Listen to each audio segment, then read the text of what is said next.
So the focus of this paper was to look at how grandiose narcissism scores differed between countries using multi-level modeling, as I mentioned.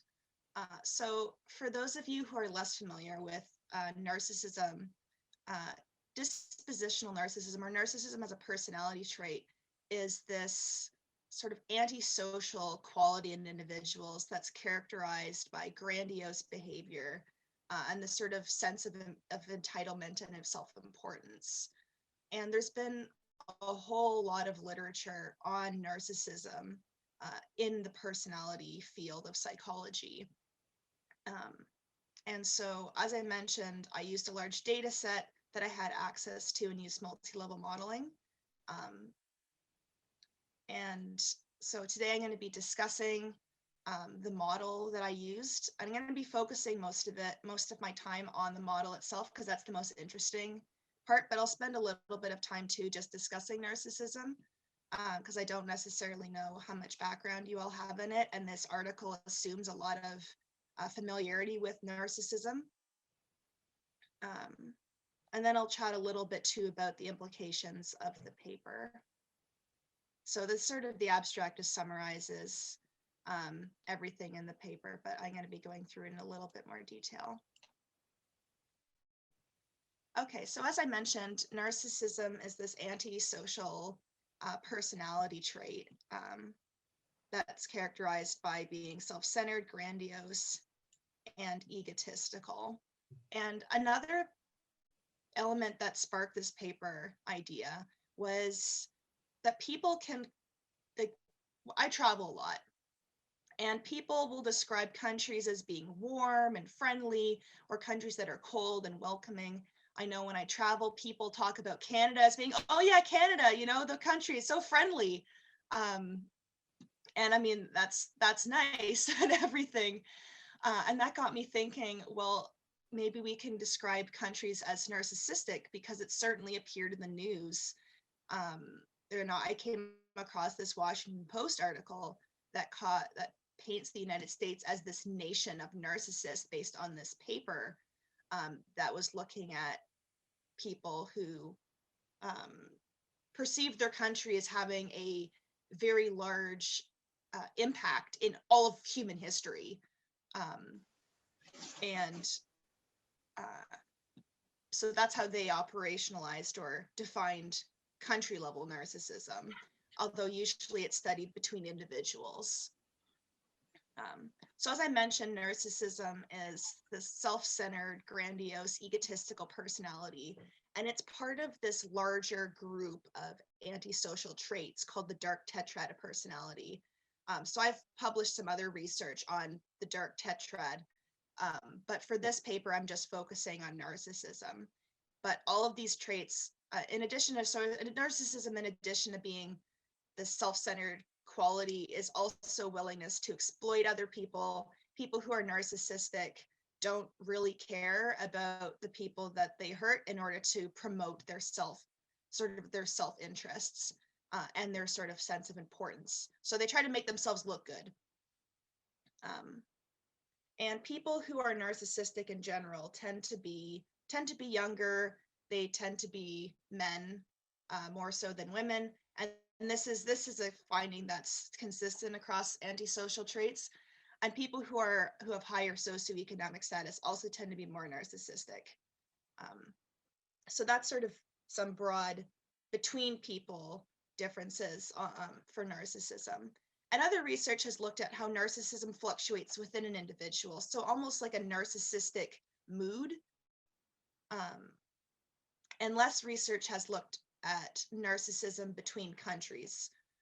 There has been some studies, but they found mixed results. So another goal of my research was to see if I could tease that apart and look at some country level factors that might be contributing to differences in average narcissism scores between countries. And so I wanted to examine which country level factors predicted differences. And I also had a cross-level interaction, which I'll describe in a second. So essentially, is there a country level factor that's influencing narcissism between like another variable at the individual level. So one country level factor that I looked at in this model. So in the next section, I'm sort of breaking down each of the country level factors that I included in my multi-level model. Actually, maybe it'll be helpful to do the visual, to show present the visual of the model. So hopefully that's big enough for everybody to see. But this is sort of an illustration of the model. So I'll just go over this briefly and then go into the explanations for why I included each variable. So here, so above the line, we have narcissism at the individual level. So multi-level modeling, which is what this is an illustration of, is really useful when you have data, when you have people that are nested within a larger group.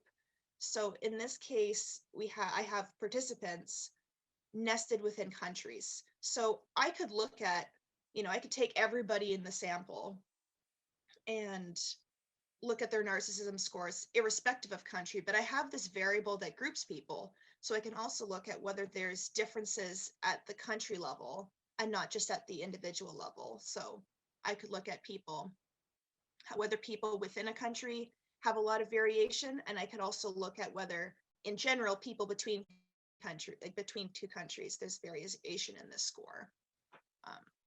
And that's where the second part comes in. So at level 1, I have gender and age. So these were demographic variables that existed in the data set I had access to. And I don't focus a lot on these because the country level variables were what I was really interested in looking at. And as I mentioned, gender and age, men tend to be more narcissistic than women, and younger individuals tend to be more narcissistic than older individuals. And these reflect the 4 country level factors, which I'll go back to and describe in a second. So this is just an illustration of that. And then this is a hypothesized cross-level interaction, which I'll come back to as I go through the country level factors. So the first one here is political corruption. So political corruption reflects, or at least the way that I operationalized it, reflects how much people think that the public sector or politicians in the public sector abuse their power, and like, for instance, like fraud or accepting bribes. And narcissism at the individual level has been correlated with these sorts of behaviors. And so I thought, well, if this is happening at the individual level, maybe a country's level of political corruption might provide an avenue for narcissistic individuals to take advantage of that. And related to this, so corruption was also where I predicted a cross-level interaction. And I predicted this because there's been research that has shown that people with higher testosterone levels are more likely to engage in narcissistic behaviors, and people with higher testosterone tend to be men.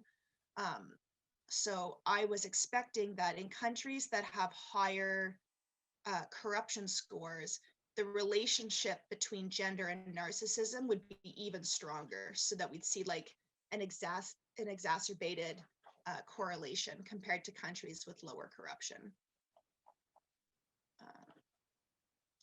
And my second predictor, or I guess third on the diagram, but second in my description here, is something called social progress.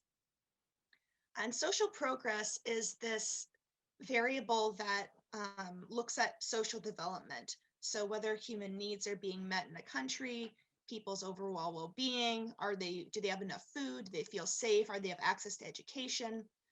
And again, this hasn't been looked at a lot or at all in relation to narcissism, but at the individual level, egalitarian values can reduce narcissistic behavior when you remind people about them. So I thought, well, social development is related to egalitarianism at the country level. So I'd expect that countries that have higher social development are going to have lower aggregate, like average narcissism scores. I also looked at individualism. So individualism is probably one of the more familiar country level variables, and one that's been looked at least somewhat with narcissism at the country level.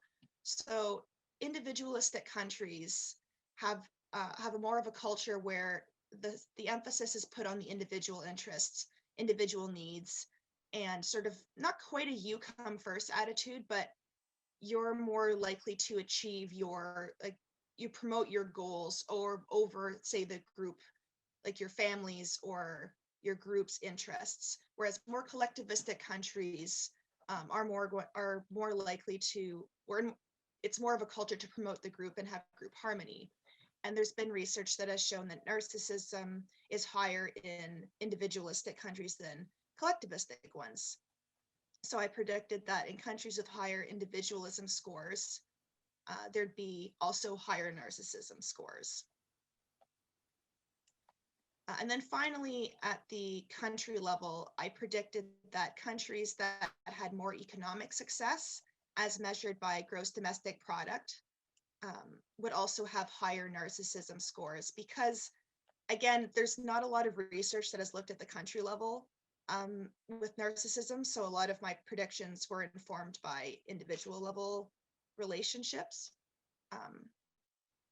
But economic success, individuals, people who have higher socioeconomic status, as I mentioned, also tend to be higher in narcissism.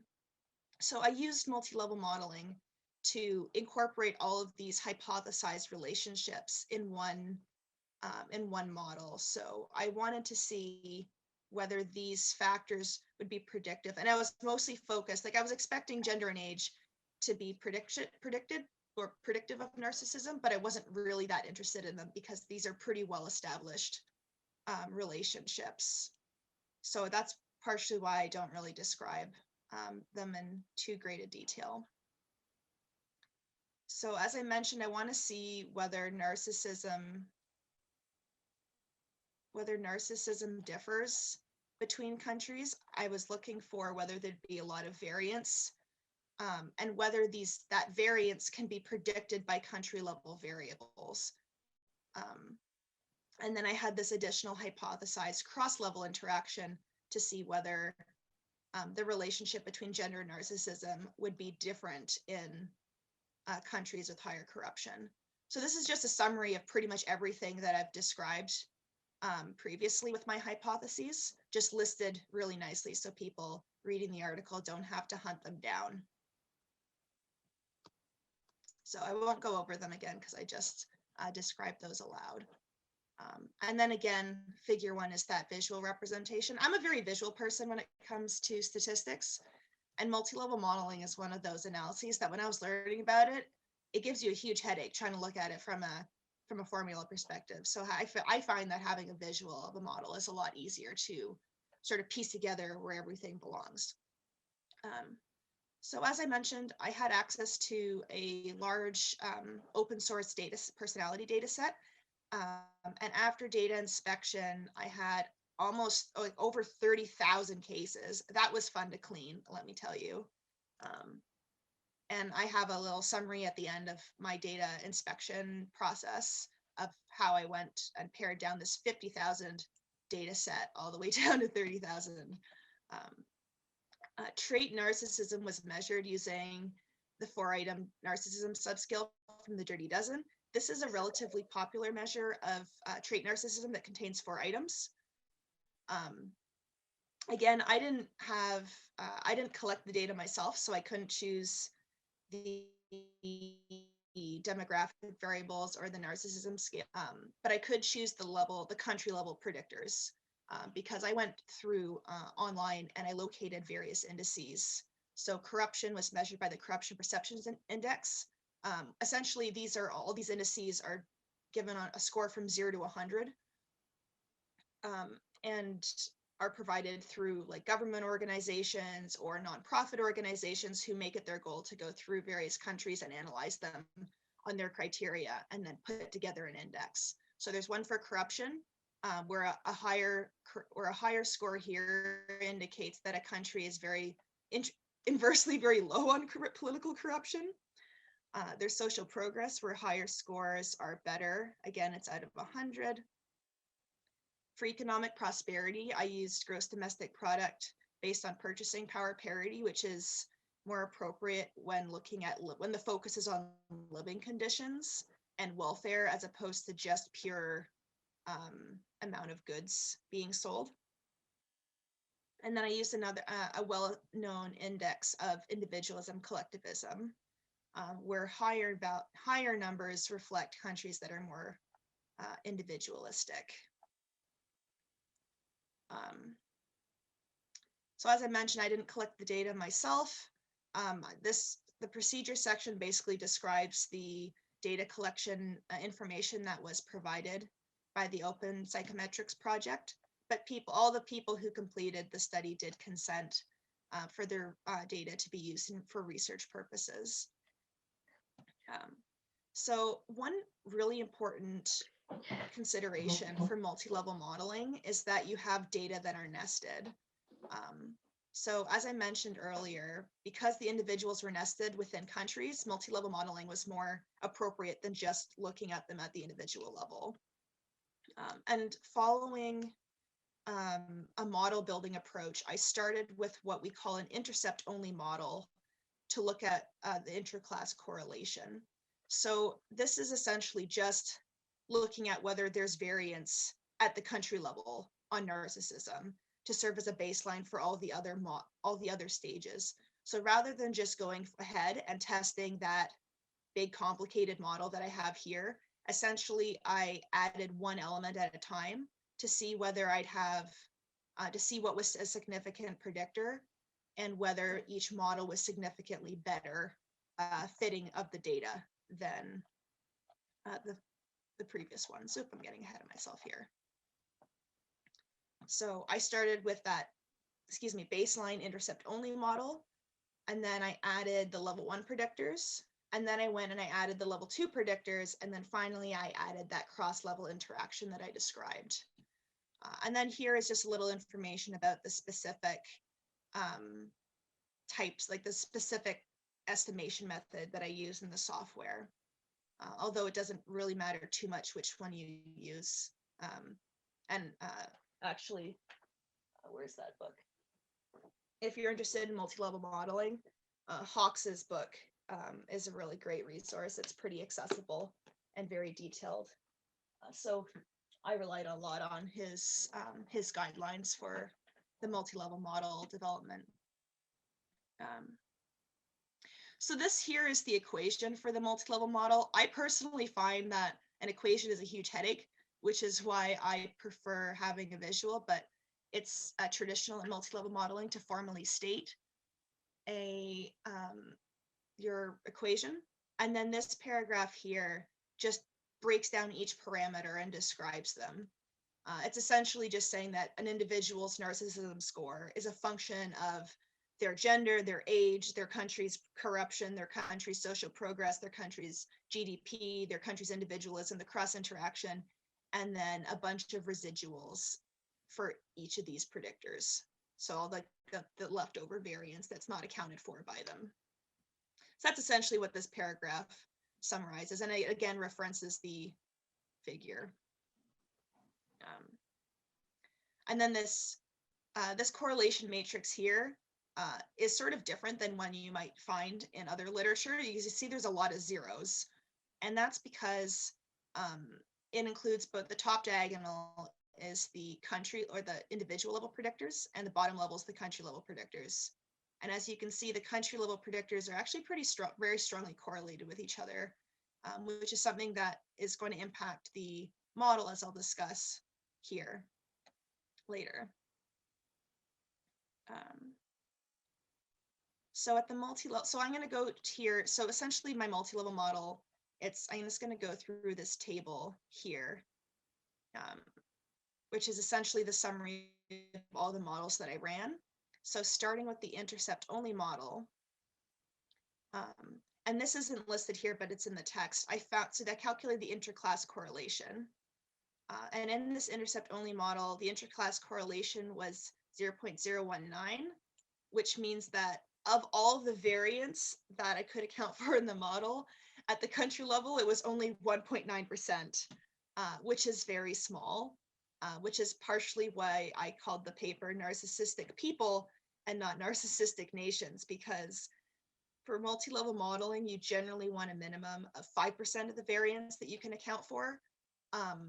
But I, based on some other recommendations, because the data are nested, I went and plowed ahead anyway, just to see of that 1.9% of country level variance, which country level factors can account for a piece of that pie. So after that model, I added the level 1 predictors. And I found that gender was a significant, so I found that there was variance, so model A, but that there also was a significant, gender was a significant predictor in the hypothesized direction, and age was a significant predictor in the hypothesized direction. And based on the fit indices, model B did fit significantly better than the previous model. So I then went and added, this model C is just adding a slope, but it's as part of the model building, it's not really important for interpretation purposes. So model D essentially then adds the level 2 predictors. And as you can sort of see here, only social progress and individualism and GDP were significant predictors, but corruption and individualism were not. And this is likely because they're so strongly correlated with each other that social progress just captured the most. So it became a significant predictor. And it too fit better than these other models here. And then model E adds the hypothesized slope, but it was not a significant predictor. The model did not fit significantly better. So my hypothesized model was best in terms of model D. But what I did afterwards, and I described this in the text as well, that I basically just decided, okay, well, what if we just drop we drop the cross-level interaction. So we drop the cross-level interaction and instead, and drop the non-significant, or drop all the country level predictors, but social progress. Drop all the country level but social progress, and then rerun the model to see whether I can get better fit with fewer variables. So a simpler model that fits better. And so that's what I found with model F. So models A through E were part of the model building process, and model F I tested after the fact. And so what I found was that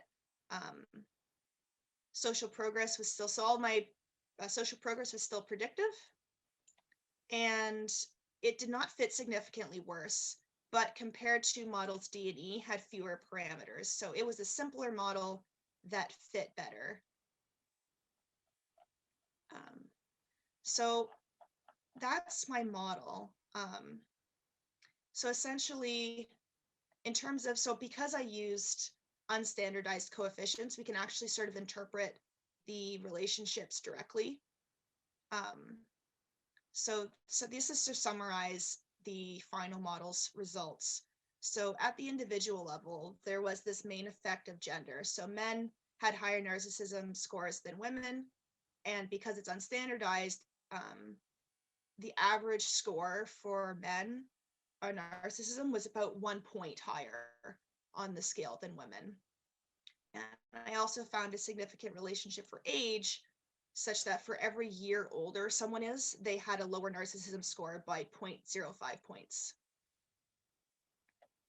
And at the country level, it wasn't a very strong relationship, but it was statistically significant. The mean score on narcissism for a given country was lower by 0.025 points on average for every point increase on social progress, controlling for age and gender. So those are my main, so that was the final, that's interpreting the final model, model F, in the table that I was showing you below. So to summarize, narcissism's traditionally been studied between individuals and a little bit about how it fluctuates as a sort of narcissistic state. And I was looking at narcissism between countries and whether country level predictors could capture variance between countries in terms of their average narcissism scores of their citizens. However, to my dismay, there was not a lot of narcissism variance that could be accounted for at the country level. Most the large, like as I said, it was only 1.9% variance, and all that other variance was accounted for at the individual level. Well, not accounted for, but could be potentially accounted for by individual level variables. But on reflection, this isn't really surprising because narcissism is a personality trait. So we'd probably expect it to vary more between people rather than being heavily influenced by culture.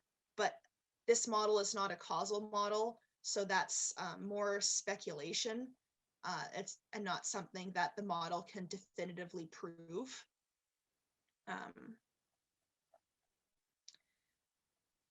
So one limitation of the data are because there's not a lot of country level variance, the country level predictors that I included didn't really have a lot of variance that they could account for.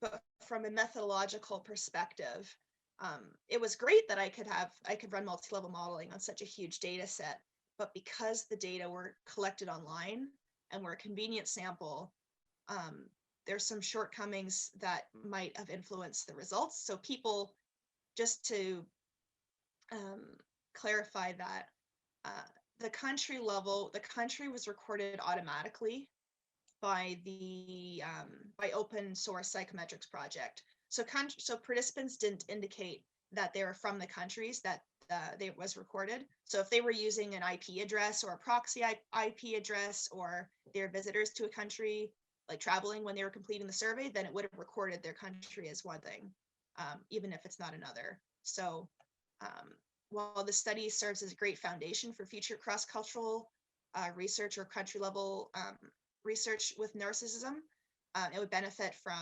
definitely benefit from being replicated, where more of these variables can be controlled and more of the within the within people or the within a country variance, so more individual level indicators besides age and gender could be collected and examined. And again, the narcissism score, the scale that was used, it's very popular, but it's also very short. And because it's short, there's not a lot of range of potential narcissism scores for people who are completing the test. So it's possible that with a different narcissism scale and more variation in scores, maybe we'd see different results in terms of country level variance. And it's also possible that people completing the study, even though they consented to participate, it's also possible that they didn't, that they may have been interpreting the narcissism items in a different way, because given that there are 53 different countries, they weren't all countries where English was an official language or a native language, and the questionnaire was only administered in English. So, and measurement and variance also applies from a cultural perspective, but that wasn't within the scope of the study to look at. But overall, I was pleased that of that 1.9% variance that I found, social progress was a significant predictor, and it suggests that to the extent that this was only a very small effect, that maybe that social development might buffer against narcissistic personality by focusing on equality between individuals rather than chasing after resources and rights for individuals in power. So it's my hope that this manuscript promotes more cross-country research with narcissism and serves as a foundation for future research in that area. So thank you for listening. The rest of this is just my data cleaning steps, and then there's some supplementary data online that provides more details about all those indices, like the individualism scores and the social development scores for each country in a huge table. And that can be found online. Or if you're interested in it, I can forward that to you.